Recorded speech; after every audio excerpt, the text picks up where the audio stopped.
Hello again. It's been more than 2 months since the killing of OR Tambo municipal employee Namhla Mtwa, and her killers are still roaming the streets. The 35-year-old was gunned down outside her home in April.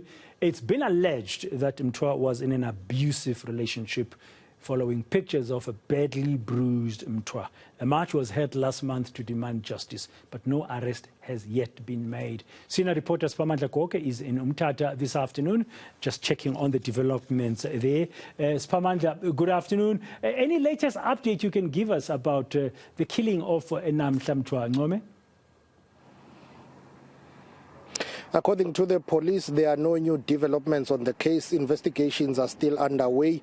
Nobody has been arrested. This is a story that brought South Africa to, a standstill in a way when there was a march here in Mthatha, people demanding justice for the late Namhla Mtwa. Family members were of the view that at least by now, after that, social media and mainstream media coverage of the story and the pressure that was basically exerted by the people of Mthatha, who came out in numbers protesting, from religious leaders, traditional leaders, members of various political parties, including the UDM, the ANC and the EFF here in Mthatha, who came out in their numbers to protest, calling for justice, and that forced, SAPS's top brass to come down and meet the family members of the late Namhla. But unfortunately, no latest developments regarding this case, no arrests has been made, and that's something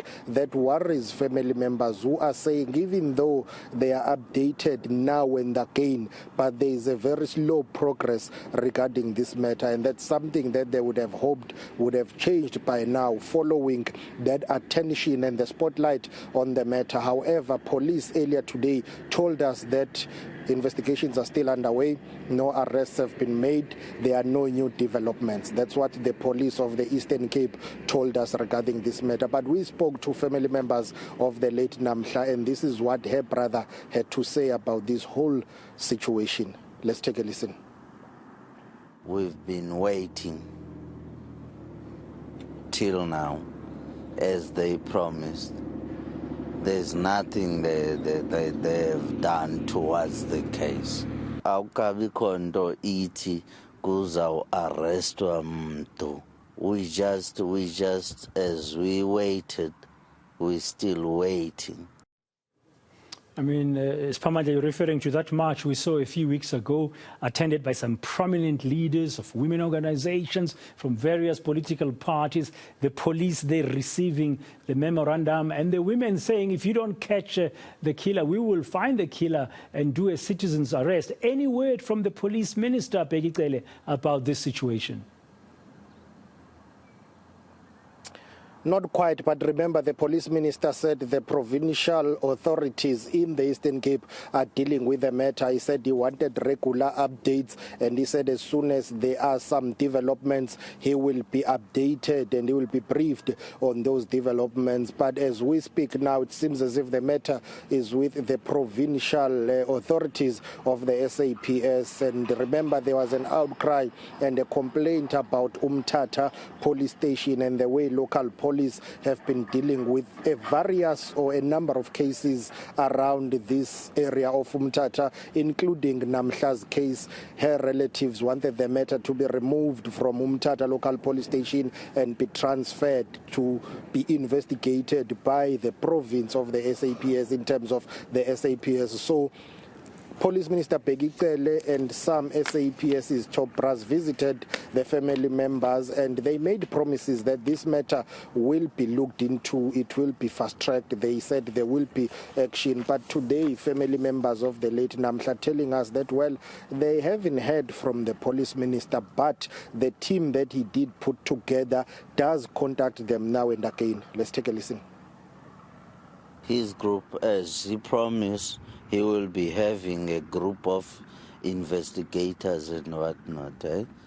Now, they do call me and give me some updates and towards the case, but there's nothing happened since now. And Siphamandla, finally, I understand the brother, they're calling for more action against GBV.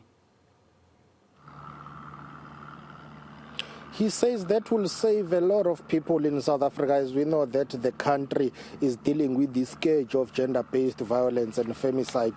Women in South Africa are under siege. They are being killed by men, and all efforts should be directed and basically dealing with men to stop abusing and killing women. And the brother of the late Namhla saying, as a family, they wish that this could not have happened, but now that we are here, they would wish that there should be no other family in South Africa that will have to deal with the abuse and eventually the loss of a loved one, of a daughter. And he is saying if the South African government and authorities, including law enforcement agencies, can put together a plan that will ensure that once and for all the scourge of gender-based violence and femicide is dealt with in South Africa, that will be something that will be welcome, and it will save too many lives, as we know that too many girls and women have been killed by men. Let's take a listen. In terms of GBV, something, this government system, this system we're having, must do something about GBV, because in Hlehle's case, it's all about GBV and whatnot. Then at least government must do something about GBV. And that ends that update from senior reporter Siphamandla Goge.